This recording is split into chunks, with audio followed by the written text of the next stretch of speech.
just doing a round of introductions. Welcome everybody. I'm Naveed Chowdhury at Results UK.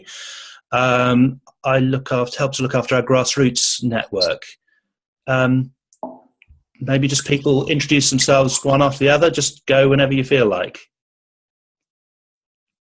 This is Mark and Anne-Marie from Results Norwich Group, and it's a pleasure to be on the call and to see two familiar faces on the screens in front of me. So thank you very much.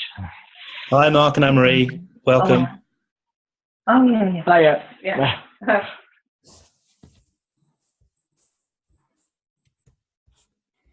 I'll introduce myself. I think you can all see my name on the screen, but I'm Jim Calverley. I'm the Parliamentary Advocacy Officer at for Child Health at Results UK. But I also lead on the work that we do on polio. And so earlier this week, I came back from Nigeria, having spent a week there, seeing the national campaigns that were happening. So yeah, thank you all for joining. Thanks, Jim. Who wants to go next? I'll go. Hi, I'm Brian. I'm just a volunteer at Results Canada, and I help run a grassroots organization in the city of Mississauga. Welcome. Thank you. I am Michelle Bruno, a grassroots person in Results Canada. Staff, actually, not just a person.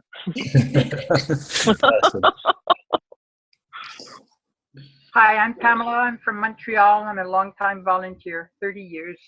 Wow. Welcome, Pamela. Hi. Sorry. No, go ahead. Oh, okay. My name is Kautar, and I'm joining from Toronto. I used to be a Results Canada volunteer when I used to be in Ottawa, and now I'm joining the group again in Toronto. Welcome. You're welcome. Thank you. I'm Randy Rudolph. I'm also a long-time volunteer, about 25 years or so, also on the board of Results Canada. Welcome, Randy. And is that everybody, or we? I think that sounds like it's everybody, doesn't it? Well, welcome everybody. I hope this is the technology is going to work for us. Can I just ask one request before we? Oh, we've got another person joining. Stephen? I've got someone called Stephen just appeared on my screen. Welcome, Stephen, wherever you are. Can you hear me okay? Yes. Okay. Well, welcome everybody. We better get started, I think, and I imagine we might have a few more people just join as we go. So we're obviously here this evening from the UK, mid-afternoon for Canada, and we're here to hear from Jim Calverley, who just introduced himself. But Jim, you may just want to quickly do that again for the sake of the one or two new people who just joined, who has just come back literally a couple of days ago from viewing a polio eradication campaign in Nigeria. I don't think I need to say any more than that, and just leave it to you, Jim, to sort of kick off. And we're hoping that Jim will talk for maybe 10 to 15 minutes, and then we can really open it up to questions and answers and maybe some more informal discussion about kind of the advocacy side of things. So, Jim, shall I hand over to you? And just one request, sorry, I don't know if I mentioned it before, but if you're not speaking or not asking a question, if you could put your Zoom on mute, that would just help the call quality. So I'm just going to go onto mute now. Jim, over to you. Yeah, thanks, Naveed. Evening, everyone. For those of you who just joined, I'm Jim Calverley from Results UK. I'm the Parliamentary Advocacy Officer there for Child Health, but I also lead on the work that we do on polio. So I went with my colleague Tom Maguire, who's our comms manager, to Nigeria to see the latest of the national campaigns that has been happening there. You will, I guess some of you will know that until July 2016, Nigeria had been polio-free for 2 years, and then tragically there were 4 cases from August onwards in the northeast of the country, in a state called Borno, which is the state that's been affected by the Boko Haram insurgency. So I'll say straight away from our experience in Nigeria, the people that work on the polio eradication campaign in Nigeria, I don't think we're hugely surprised by the fact that there were cases there. Despite amazing work being done in Nigeria, the insurgency just meant that there was a large group of people that just couldn't be reached with the vaccine. And as soon as you have the vaccination levels dropping below a certain zone, then I'm afraid it just becomes more likely than not that polio is going to resurface. So on our trip, we went to a number of different places. We had really wanted to go to Borno. Our journalists wanted to go to Borno, but the decision was taken that it was just a little bit too dangerous in what is already a challenging country. So what we did was we visited Lagos, and we had to visit Abuja, the capital of the country, to get our accreditation. But then we went up to the northern part of the country, a city called Kano, which had seen previous to 2016, Kano had seen the most recent cases of polio in Nigeria, and had, to all intents and purposes, has been the last place in Africa that's seen polio that hasn't been affected by conflict. And then we also went up to a state, and sorry, I realize I'm speaking quickly, I will slow down. We also went to a state called Katsina, which is in the northwest of Nigeria and the Niger border. And the reason that we went there is because there is a large number of non-compliant people in Katsina, far higher than the national average. So it was very interesting for us to go and talk to some of those people and find out the reasons that they were non-compliant. So let me start with... Jim, can I ask you, clarification, and anyone else do chip in if you need to. What does non-compliant mean? So when I say non-compliant, and apologies if I may have picked up some terminology from Nigeria that sounds entirely natural to me, that probably doesn't to other people. It's when people resist the vaccine, when they refuse to take it, basically. And there are a number of reasons for that, which I will come to, but it can be religious reasons, it can be fear, it can be a lack of education, it can be to try and get something else instead, or it could be a combination of any of the above. But it's a really interesting topic, and I think in the UK and in the West we see it as being something that happens perhaps more than it does. But certainly in the northwest of Nigeria, it's an issue that they are still dealing with on a day-to-day basis. Whereas in the south of the country, it's much less of a problem, and they were very key to make that clear to us. So we started off in Lagos. The last case of polio in Lagos was in 2009. They're extremely proud of the efforts that they've made there. There was, I don't know if everyone on the call knows what environmental surveillance is.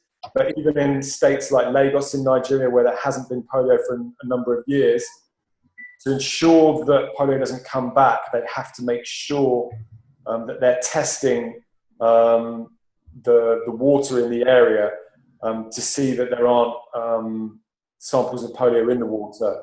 So there was actually they found an environmental sample in Lagos in 2012, but there's been nothing since then. I think one of the things we saw in Lagos, and Lagos is an interesting state because it brings people from all over the country come to Lagos, so it's a real melting pot of what's going on, and we met plenty of polio survivors, for a better word, and it's not a word I particularly like, but given that that's what people use, that's what I'll use for the purposes of this call. But one thing we were really struck by in Lagos is that there has been this incredible effort, and there haven't been any cases for 8 years. But we were also struck by the fact that there isn't a huge amount of support for people with polio in both Lagos and Nigeria more generally. The GPI's mandate is much more about bringing polio to an end, rightly or wrongly. The benefit of that is that they have such a clear mandate and they are absolutely focused on that. But the downside of it is that tragically in a place like Lagos, there are a lot of people who are disabled and don't perhaps lead the lives that someone in their situation in the UK would be able to have.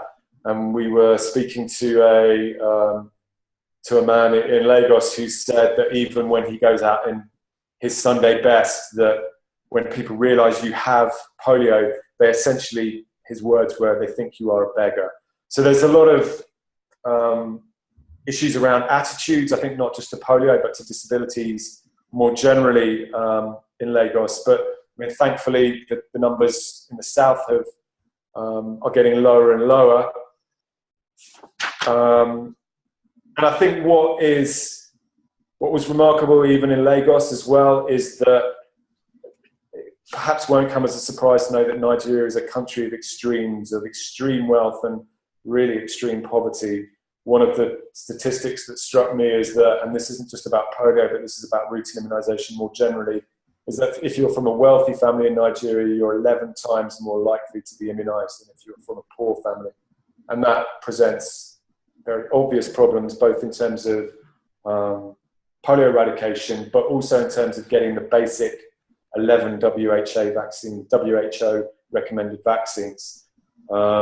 We went to a slum area in Lagos called Makoko, which is extraordinary in that it is a floating slum right beneath one of the main bridges in the center of town. So this slum area is abridged by relatively well-to-do areas, but it's not a pleasant place, and there is very little healthcare. We were told different numbers, but the nearest health center that was serving hundreds of thousands of people was a number of kilometers away. So quite shocking stuff, and Nigeria to move forward is really going to have to make primary healthcare and equitable access to primary healthcare a real priority for them. And we heard from a number of government officials that is exactly what they were planning to do, and we will watch with interest to see whether that happens. So moving on to Kano, I will skip out Abuja because frankly that was more to see the protocol, to adhere to the protocol that we need to do in Nigeria. Kano still to some extent is really the center of polio operations for the GPI. As I said before 2016, the last cases of polio were in Kano. It was also the site of an attack on polio workforce, the polio workforce in 2014. And it's still viewed as a relatively dangerous area. We had an armed escort for the time that we were there, although I'm pleased to say it didn't feel dangerous. But it's also a place where a number of internally displaced people come from the northeast of the country. And one of the things that was fascinating to watch during this national campaign, and I should give you the figures actually for the number of people that are involved in these campaigns, because the scope of the organization is quite extraordinary. You have a number of organizations that are working, as you may or may not know, the Global Polio Eradication Initiative brings together both private organizations like the Bill and Melinda Gates Foundation, the Center for Disease Control in Atlanta, the WHO, UNICEF, but it also brings together governments. So the government of Nigeria is throwing a huge amount of both resources and expertise at this. And we were told that in the country for these national campaigns, there were 390,000 people working on the campaign. So from the vaccinators themselves to mobilizers who go around house to house, making sure that people are aware of the fact that these campaigns are going to happen, making sure that the number of children is up to date so that when vaccinators come round, they know if a child's been born 2 or 3 weeks before. They know about the people that may be resistant or maybe out of town because they're on a business trip or have gone to market 20 miles away. It's a huge military-style operation, and it's really quite extraordinary to see. And in Kano, we were lucky enough to see it all kick off there, and it was just amazing. One of the things that they do there is that Kano is constantly seeing people come in from the northeast. So all the bus stations, they have teams that literally meet the buses that are coming from the northeast. And the children that come off those buses are vaccinated immediately. And then they try and take a log of where those families are going so that they have an understanding of where people have come from and where they're going to. And I think, having been in India a year or so ago, that's one of the things that I think the polio eradication campaign has really pioneered, this ability to be able to track where people have come from and to really identify those that have fallen through the gaps. And I'm pleased to report that that seemed to be the case in Nigeria. Kano and Katsina, where we went after Kano, are both governed by Sharia law. And as I mentioned before, one of the reasons that there have been incidences of non-compliance in the north of Nigeria, although less so in Kano, is because of this, for religious reasons. It maybe is something like that they believe that this Western vaccine will cause sterility, or that it's an attack, some sort of explicit or implicit attack on Islam.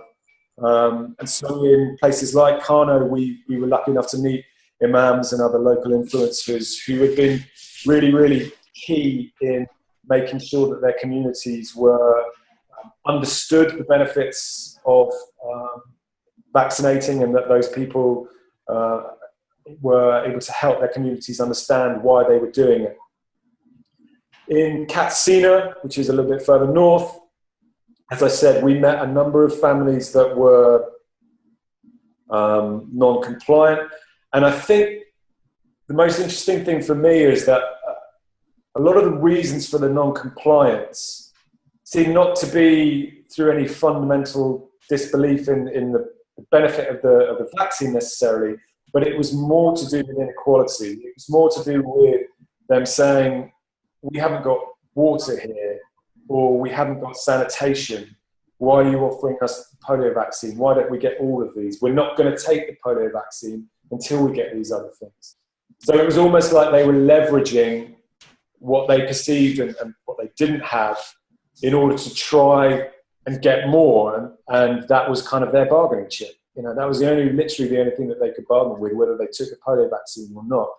So you can imagine that there was a huge amount of discussions that had to happen with people to try and persuade them that, A, this was worth taking now, and that other efforts were being made to address the other concerns. And I can absolutely see why they did have those concerns, because the conditions in the north of Nigeria we saw were frankly pretty shocking, and a huge swathe of that population are living in very much like slum-like conditions with open sewers,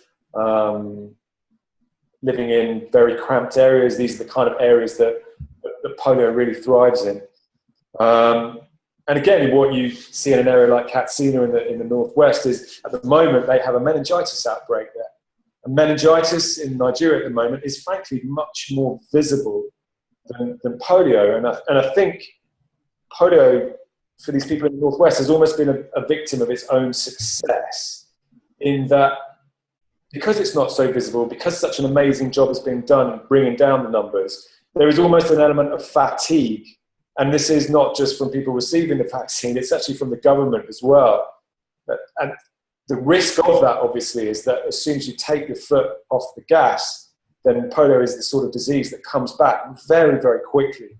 And because a single case is viewed as an outbreak, and the reason for that is because it's hugely contagious, and for every one person that manifests the symptoms of polio, there are 199 that don't thankfully manifest the symptoms, but can still excrete the virus. So that was really, really interesting to see, and it's a constant battle that they are fighting to to make sure that people remain interested, and just this, there have been such huge gains that this final kind of 0.1% is absolutely going to be the most difficult to do. One of the really interesting things we saw up in the northwest was we went up to the Niger border, and children coming in from Niger or vice versa going into Niger, if they came in with their families, they weren't allowed into the country if they didn't accept the vaccinations. So they have vaccination teams on the border. So they're really trying to do everything they can to go to areas where people are transiting, to make sure that that all the kids are getting vaccinated. And where there is non-compliance, I had always assumed that it would be a case that one person went and had a quick chat. But actually, it's a much bigger operation now. It's seen as a really important thing to do to try and persuade people. And so, there'll be 3 or 4 people from the community that could include a doctor, a community mobilizer. It may include the local imam, who all go in and try and persuade these people that this is something worth doing. And amazingly, in Katsina, there was a family which had been polio non-compliant for there had been 8 occasions that they'd gone before. Whether it was because of the cameras, I don't know. But for whatever reason, he relented on the father, relented that day and allowed his newly born son to be vaccinated, which was amazing. And we spoke to the community mobilisers who were going to return the following week and try and get that family to take the rest of the immunisations that they hadn't been taking to date. I think the question for Nigeria is whether they are really willing, as GPI's mandate is completed, and by that I mean polio being certified, Nigeria being certified polio-free, and that won't be for a number of years because it has to be 3 years without any cases of polio. So at the earliest, we are talking 2019. But what we need to see a country like Nigeria do is to really try and learn from all the incredible lessons and skills that have been gained from polio eradication, and really try and streamline all of that into their own health systems, and to really take ownership of that. And some of that, frankly, means that they need to prioritise spending their own domestic resources on that and finding the money to do so. You'll probably all know that there is an issue with corruption in Nigeria, and that we heard this isn't probably the time to speak about that, but certainly the people that we've met were confident that the Nigerian government was willing to step in and really try and take over the role that the GPI and all its attendant constituent parts are doing, but that it was able to do so and that it was willing to commit the monies to do so. So we'll obviously watch that space, but it's not unique to Nigeria. That also needs to happen in Afghanistan and Pakistan, the other polio endemic countries. Jim, yeah. It's really hard to know when to break in. Absolutely fascinating. You've spoken for kind of about 15 minutes. We'll wrap up now then. Do you want, if there's a couple of more things you just want to say before we go into questions? Because I'd really like to give as much time as we can have to questions. But so I suppose the only other thing, and apologies for going over, is that it's really important that polio becomes part of the routine immunisation camp. Routine immunisation, we shouldn't just be talking about polio, it should be much wider than that. And the Nigerian government seems to be aware of that. But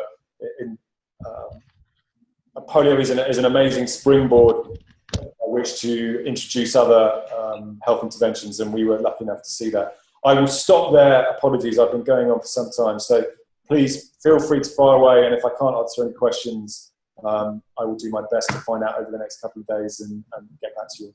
So there we go. Thank you, Jim. So there's 2 ways you can ask a question. You can either unmute yourself and just ask away, which is what you're going to have to do if you're on the phone. If you're on video or you're on the Zoom interface, you can also use the chat box, which is on the right-hand side. If you haven't turned it on, you can go to the bottom of the bar at the bar at the bottom of the screen and turn your chat box on. So I'm just going to open it up to everybody to just fire away with questions. Mark from the Norwich Group here. Thanks, Jim, for that excellent account and what you've seen. You've gone into sort of such wonderful depth into your experiences over there. And I think the point that you made about healthcare systems, probably in Nigeria and probably other parts of the developing world, is a very important thing. I know with results a few years ago, we done a little bit of work on protection of healthcare workers in developing countries. And I work in the health service myself, and I know particularly over the last, say, 10 years, the number of Nigerian medical students fully qualified to UK standards who have left the country fully qualified over there, very experienced, because of the funding that isn't there in their healthcare system. And so that they've got the necessary workers. It's just the fact that it's having that investment in their actual healthcare systems to actually keep them over there. Because otherwise, all we are in the UK is taking their experience, and their country is losing out from that. So I think that's a very important point that you make.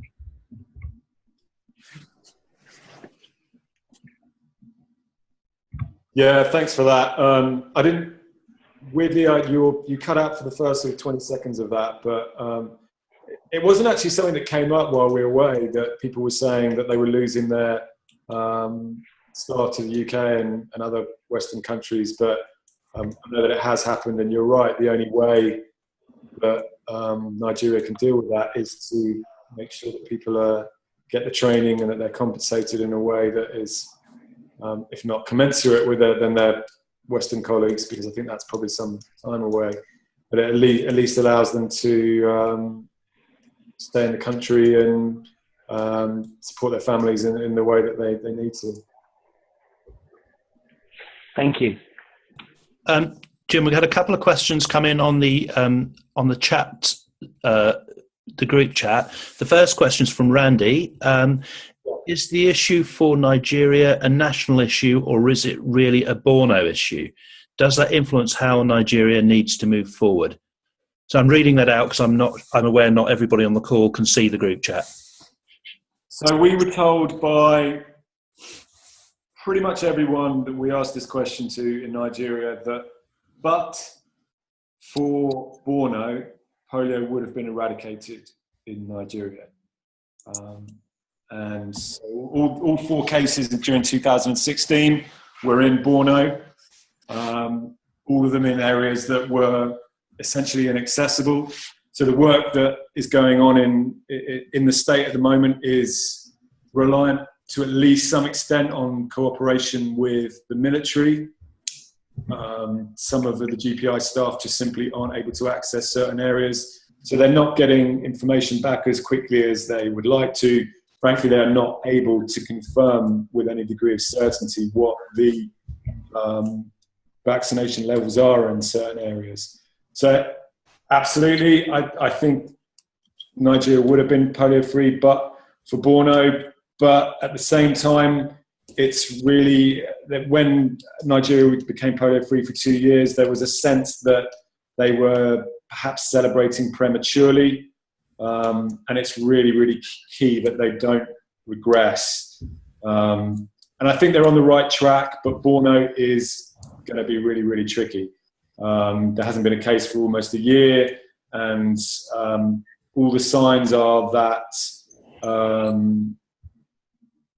that nothing's happened in recent weeks, that there haven't been any cases. There is regular environmental surveillance going on in Borno. But it's really, really difficult. And that's, in a nutshell, that is Nigeria's biggest challenge at the moment. Thanks, Jim. I've got another question from Cristiano, which is on the chat, and I think she's edited it, so I hope I asked this correctly. What has been the barriers for the Nigerian government to take ownership fully of providing the polio vaccine as part of their regional vaccine provision? And how can GPEI assist governments in order to take on that ownership post-eradication or post-GPEI support? So I can see the question here as well. Okay. So barriers for the Nigerian government to take ownership fully of providing the polio vaccine. I think the obvious one is there's a lack of resources. There's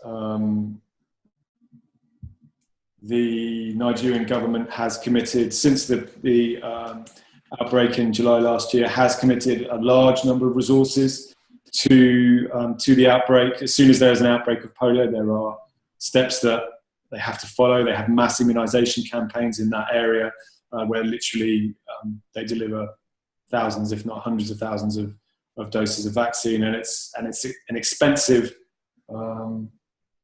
program. The numbers I said before kind of speak for themselves. At the subnational level, you have more than 200,000 people, so financing that is really challenging.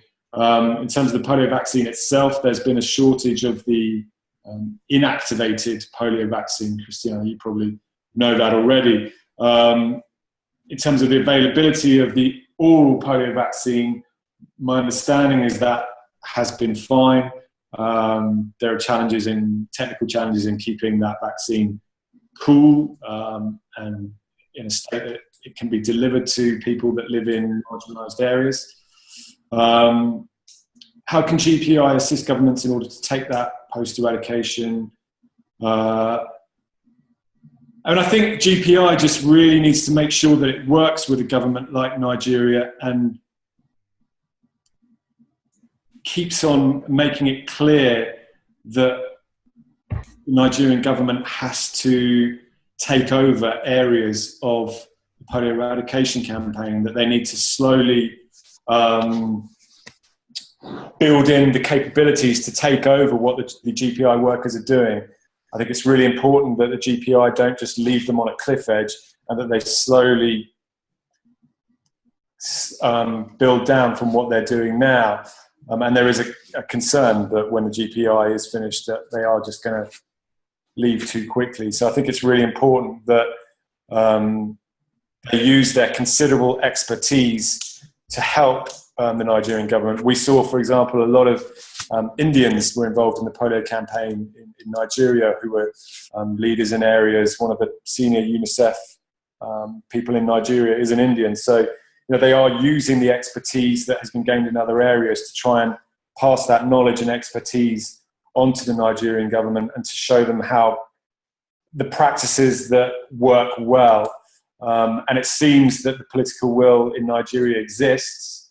But again, the GPI and organisations like Results need to make sure that that political will translates into action on the ground, and that the Nigerian government continues to be engaged in this, and that they want to learn and understand how they can best do this. I hope that, so that's a slightly long-winded question to the question, but I hope that's helpful. So that last bit, Jim, I'm sure we'll come into that a bit more in the next section about kind of Results' role, or the role of other people in moving things on. Before we go there, we've got one more question from Randy, who asks, can you speak a bit more about the environmental monitoring that's required? How extensive, how comprehensive, and how expensive? Yeah, it's a really good question. So to give you an idea, in Lagos State, which hasn't seen a case since 2009, they still do weekly tests in Lagos State in 6 locations. They do them in they do the tests in 6 locations around Lagos, but each week they take 3 of those 6 locations, and they move the locations around every week. And that literally involves going out. It's some poor person going out in a big pair of wellies and going to the outlet of the sewer pipe and taking a big tube of what's coming out, and the test going back to the labs, and that takes a little while. In terms of how expensive, I don't have a figure that I can give you. We did ask when we were over there. But it's absolutely not cheap. They were doing more in Lagos, but they've slightly reduced it now and moved some of those resources further north where there are more challenges. But I can try and find out what the cost of environmental surveillance is. I'm sorry, I just don't know. But it's an incredibly important part of staying polio free.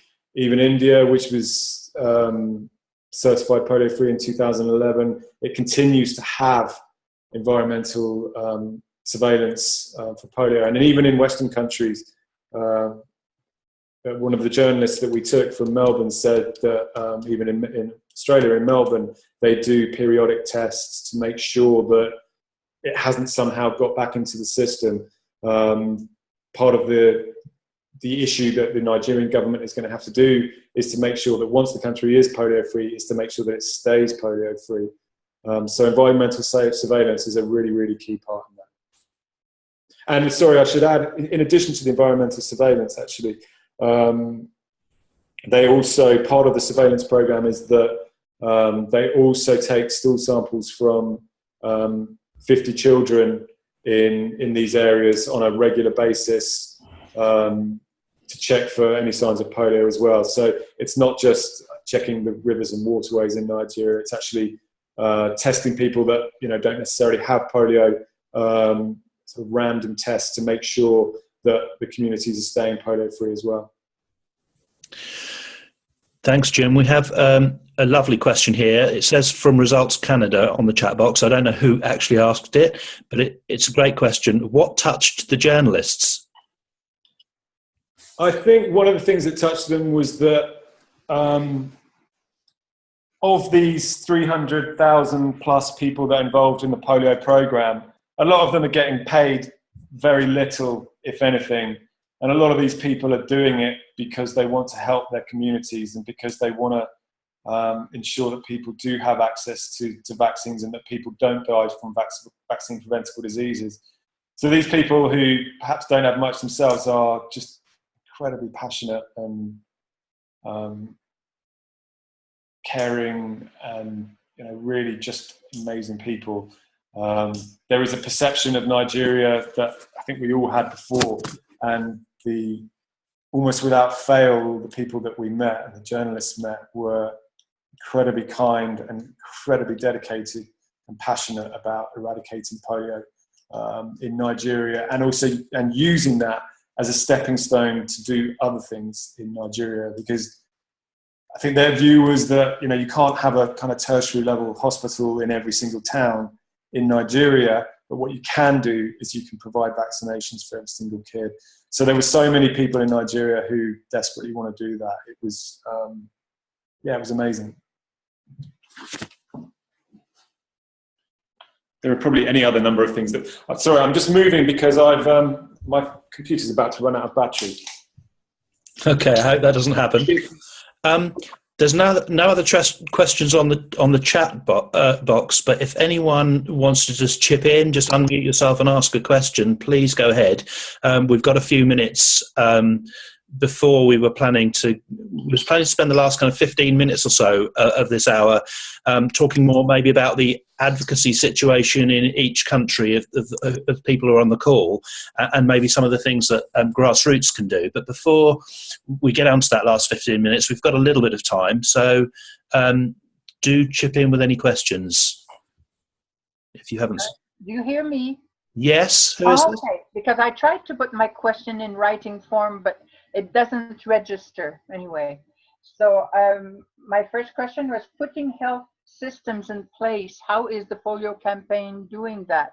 I know that Jim addressed that a bit, but when asking for funds from my government, I want to tell them it's not only ending polio, it's putting systems in place. So can you again say if you saw that? And then there were minor questions. We have to vaccine a child more than once. So how long does that violet stain last, and how do we follow up to know one child has been vaccinated at least 3-4 times?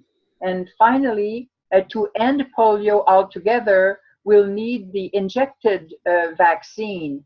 And has that started in Nigeria, or is it still just oral, which can turn into active polio in very rare cases, but it does? All excellent questions. Yeah, so we did see cases of polio workers helping with other health interventions. They were handing out, I think, oral rehydration salts, vitamin A, mosquito nets. One of the a place we went up to in Katsina was a centre for kind of malnutrition, and they were referred there by the polio workers, and these VCMs, as they're called, voluntary community mobilizers, have a real understanding of what's going on in their community. So they know when a baby has been born, they know when children are unwell, and they're trained to understand those symptoms. So I'm not saying it's like having a doctor calling around to your house, because it's not. They get very limited training, but what they can do is they can refer people on where necessary and disperse more basic items. And in some areas, that's the best gig in town, and what they do is really, really important. Really good question. How long does the violet stain last? Do you know what? I don't know, and I should know that. But you're absolutely right. They should have at least 3 doses of it. What we did see was really meticulous records being kept of who was vaccinated. So and again, the VCMs knew how many children each family had. It's that level of detail and knowledge that they have of their community. So if they only vaccinate 2, there's a mark made on the door that 2 of the 3 were vaccinated, and they will come back and try and vaccinate the 3rd. So there's kind of no escape. Whilst they can't force people to vaccinate their kids, they will keep on coming back. And it's not a case of them coming back blind and going, oh, I can't remember who was vaccinated. The purple is there to give an obvious reminder that it's been done. But in any event, there will be paper. And we saw electronic records as well. They had kind of iPad type things into which this information was going directly into a central system. So it's getting pretty sophisticated, and all of that data can obviously be used to create central health records as well for other health interventions. So there's a lot of stuff at play. And in terms of your third question, the injectable vaccine, yeah, they have introduced it. There is a global shortage of the vaccine at the moment, and it's going to take some time to introduce it. The problem with the injectable is that it doesn't confer the herd immunity that the oral polio vaccine does, and it's also much more difficult to administer. So whilst they are beginning to introduce it, and that's what will have to be introduced into routine immunisation in due course, for the moment OPV is the one that can be delivered in such huge numbers. I hope that answers your questions. Thank you. Thanks, Jim. So, yeah, we'd hope to kind of sort of, for the last section of this call, move things along a little bit with somebody giving a kind of an overview of the kind of advocacy situation in each country on the call. So I think that's just UK and Canada. I don't think we had anyone from the US on the call. So would someone from the Canadian side be able to just give us a very quick overview, and then we can maybe launch into more kind of what needs to be done on both sides of the Atlantic? So can someone do that for us, if it's possible?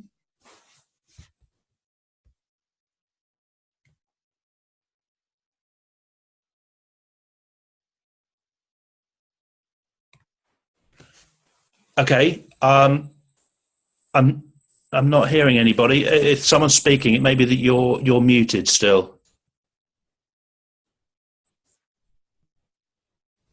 Hi. Hello.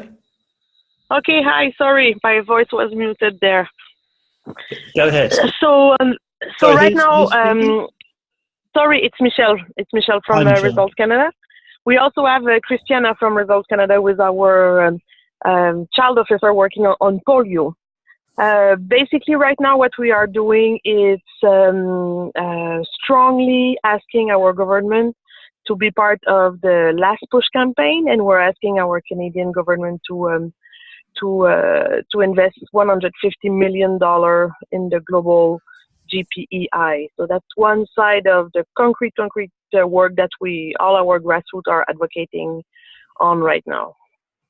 We are also working to embark more member of parliament in a champion mode platform, let's say, for polio. So looking for who can we have more as a polio champion. So everybody's working on that side too, trying to connect with their MP and build relationship with them and have them become polio champions. Oh, hello. Sorry. Hello. Hello. Yes. Yeah, sorry. I was trying to ask a question and I had to hang up and rejoin again. So I'm not sure if I can still ask a question. Please do. Yeah. Oh, thank you. Who's this? My name is Kautar and I'm calling from Toronto. Welcome. Do ask a question. Oh, thank you. So there was a very important piece of information that was shared in the presentation, which I really found very fascinating, but at the same time, it's a big chunk of work towards polio advocacy and awareness in Nigeria.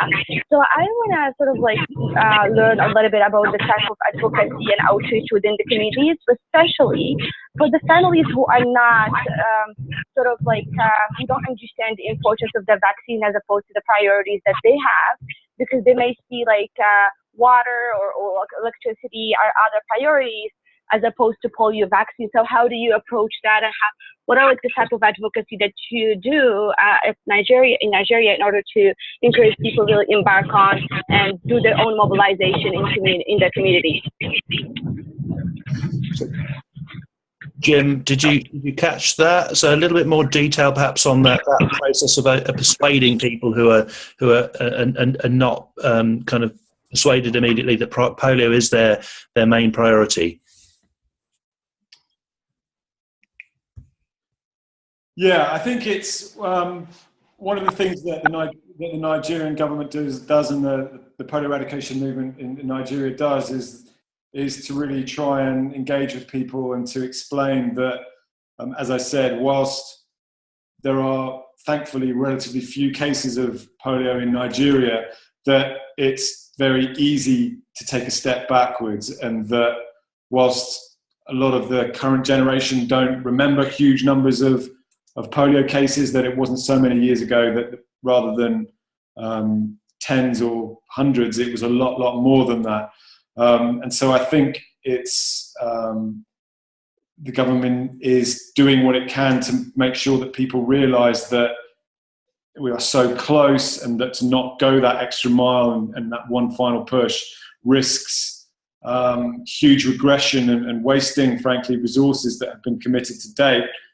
And it's as you said, it's challenging to do that when you have, for example, as I use the example of meningitis, which is so incredibly visible and which has killed, unfortunately, hundreds of people in the last few months. But what they have to do is try and manage both of those in such a way that the polio eradication system isn't neglected, and that they keep on carrying on the work that they have to do on that. And it's tricky. The government has announced a program to make sure that every single ward in Nigeria has at least one properly functioning primary healthcare centre, because some of the ones that we saw weren't great. I mean, to be honest with you, some of the healthcare centres that I've seen in Africa outside of Nigeria haven't been great either. But it's challenging, and I think the most important thing is to reassure people that the effort that is happening on polio is that it can be done, that it can be done within a relatively short amount of time, and that it is absolutely worth doing, so that once it is done, they can perhaps use those resources to help other health interventions and really focus on some of the other things that Nigerians need. Thanks, Jim. I think it might be useful if I just briefly talk about the UK context. So we've just heard what's being advocated for in Canada. We've obviously been doing something very similar. We've been trying to get MPs to sign up to One Last Push, and also we've been trying to get members of Parliament to sign on to a sign-on letter to the Secretary of State, all to persuade the UK government to really do a solid replenishment of GPEI now that we're so close. And Mark and Anne-Marie, who are on the call, have been absolutely amazing at pushing on this. A lot of our network have been really persuading their MPs that this is absolutely an important thing, and that's been going really well. We've got a slight problem, is that we've got an election announced, and that comes at a really awkward time, because we know that means there's going to be no kind of announcement in this time where we thought that there might be in the run-up to the Atlanta conference in June. So that gives us in the UK a bit of a headache, and Jim in particular is going to be helping us navigate through that. I don't know, Jim, if you want to just briefly say anything about that, and then we've got just a few minutes left to maybe think more about what more we can do in whatever country we're in to focus more attention, whether it be the media or political attention, on where we are with polio. So I don't know, Jim, if you've got something you want to say on that, and then maybe just, and again, open to everybody. As Naveed says, it's a bit of a headache for us, the snap general election that was announced the week before last, because it's 3 days before the polio replenishment conference that's due to take place in Atlanta on the 12th of June. So whilst it's not impossible that the UK would commit, it's really very unlikely now, especially if we get a new minister, which is frustrating, because our understanding is that they've been looking at the business case for this, and that they were very supportive. So it would be frustrating to see that kind of delay. But there will be other times later in the year that we can do it. And our hope is that other countries will take the lead in Atlanta, because I think that would actually help the UK to step up, to see a couple of other countries committing generously. And one of the things we have done, and which we'll have to redo after the election, is we've started what's called an all-party political group on vaccinations in the UK, which will provide a forum in Parliament for parliamentarians to talk about vaccinations and how important they are. And obviously an element of that is on polio, and also that will try and impress upon the UK the importance of communicating to Nigeria and to Afghanistan and to Pakistan and other countries that are still at risk of polio, the importance of the polio vaccination and routine immunisations more generally, and how important it is to do what they can to prioritise those systems and include them within their primary healthcare systems. Thanks, Jim. So we've got 5 minutes remaining. Does anyone at all, want to make any kind of observations, or got any thoughts on the kind of the advocacy challenge that we face, globally, or in either country? Mark from Norwich here. We've been thinking for a while. Is there any way we can use personalities which have experienced polio, whether in their own life or in their own family, to actually promote this a little bit more? In the UK, the people I think of is someone like Mary Berry, although she's very busy, and to another person who I didn't realise until recently was Sir Tom Jones had polio, and so I just wonder whether we need a further push with a couple of personalities to actually just raise the profile on shows like the One Show in this country, or a similar sort of media show in Canada. Yeah, it's Sorry, can I jump? I'll jump in there really quickly. Yeah, really good point.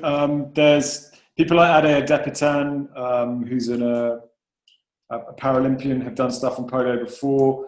But absolutely, I think I can absolutely see that having a celebrity would help to get this issue in places that where it's really important that it goes. And I'm thinking kind of more right-wing and tabloid newspapers. We were due, Mark, to have Stephen McGann from Call the Midwife appear at an event last week that was going to be talking about polio eradication. And exactly as you said, the aim of that was to try and get some kind of populist media, if you will, to try and counter some of the negative aid stories. But yeah, I agree. Anything we can do to get this out into the mainstream media, because politicians, in order to take steps on this, it absolutely helps them to know that their constituents are engaged and care about it, and that they have a mandate from their constituents to do it. So I think it's an interesting idea and one we should pursue further. I don't know if colleagues in Canada have any view on that. So yeah, we've got 2 minutes left. Can I give the last word to somebody in Results Canada? Any thoughts on that, or other aspects of the advocacy situation that we're in? Hi, it's Christiana. I can give a few thoughts on it. Thanks, Jim, for sharing. I have some follow-up questions that I'll send you in an email. In terms of advocacy, yes, it's interesting with the UK's new position, because Canada we have supported, but we always we support with others. We join the stage with others. So we have to really kind of strategize going forward how best to frame this with our government as well, because before it was going to be kind of a supplementary pledge, but now it seems that Canada really has to take the lead or be one of the kind of more assertive people on stage. So we have to kind of really think now about what sort of framing or messaging we want to go forward, and we'll have to kind of regroup with the grassroots and think about the best way, whether it's using the One Last Push champions and really kind of using them strategically, or is it more that we have to write directly to the minister and show Canada's support, or else basically say to Canada, this is our time to shine. It's an easy win. It can be a win for us. This is something that we can show the global sphere that, we are back. A lot of the rhetoric from Canada was that we've, rejoined the global conversation on aid, and we rejoined the global conversation on helping abroad. And yet we haven't really had that moment to show that. And polio could be that moment, because it's not something controversial. It's something that everybody wants, and I think that it's like I said, it's an easy win. So yeah, the next couple of weeks are going to be kind of integral for us to decide how best to pivot based on the snap election in the UK. But I think if we do it right, it could be a really powerful moment, and it could be a great moment for us. So I don't think all is lost. I think it's even kind of a motivation for us to really see it through. So that's sort of my final thought on that. But I don't know if Michelle had another kind of something to add in. I'm not sure if Michelle's still with us. She was thinking of leaving. She might have to leave a little bit before the end. Is she there? It's Randy here. And Go ahead. We'll speak. I do think that it is worthwhile looking at celebrities. I don't think Results Canada does that terribly well, actually. But we do have, I think, a former prime minister who had polio. We have a number of rock stars as well, older rock stars that had polio, and a few of them are activists as well. So that's certainly something that we could look into, and I'd be, happy to be writing letters to them as well. Former Prime Minister Paul Martin wrote a long article in, was it the Globe and Mail, about polio and supporting Canada in taking GPEI on. Yeah, that's right. On Thursday, I believe, Paul Martin had written article for the Globe and Mail about the need for eradication. The problem with polio, just to put it bluntly, the population, or the population affected most, are now no longer, they're more of an older generation, so it's harder to keep that conversation going. We have 2 prime ministers who were affected by polio, which is, that's great. They've been activists, but they've been activists the whole time, and they've been really great spokespeople for eradication. However, it's to kind of keep that conversation going, you need new, fresh faces in a way. So I think it's not that Results Canada hasn't tried to do this. It's just that the available kind of celebrity who this still resonates with, and still resonates with the Canadian population, is getting smaller and smaller. So I don't know. I wouldn't say that it's a lack of trying, for sure. It's for sure. I think if we could find someone that has that kind of celebrity and that visibility, it would be something for sure that we'd wanted to engage with. Thank you, everybody, for that really great conversation. That's a really lovely point to end on. It's now 9:03, so I think we have to end now. So really looking forward to seeing hearing how colleagues over in Canada answer that question about how you're going to rise to that challenge. Really, best of luck to you all. And look forward to sort of obviously working on this across the Results family. So I'm sure we'll hear more in the next few weeks. So best of luck to everybody who's going to play their part in that. And I just want to say a massive thank you to everyone who's given up an hour of their day on a weekend. Thank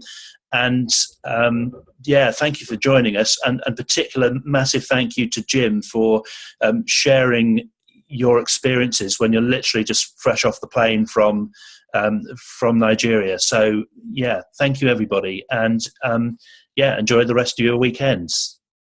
Thanks all. Good night. Thanks Thank very much, you. everyone. Good night. Thank you. Jim, are you still? Oh, Jim's gone. And Naveed, are you still there? I am. I just wanted to say something was first of all, nice to see you and that on the screen, looking good. I was just going to say I noticed, was it on a recent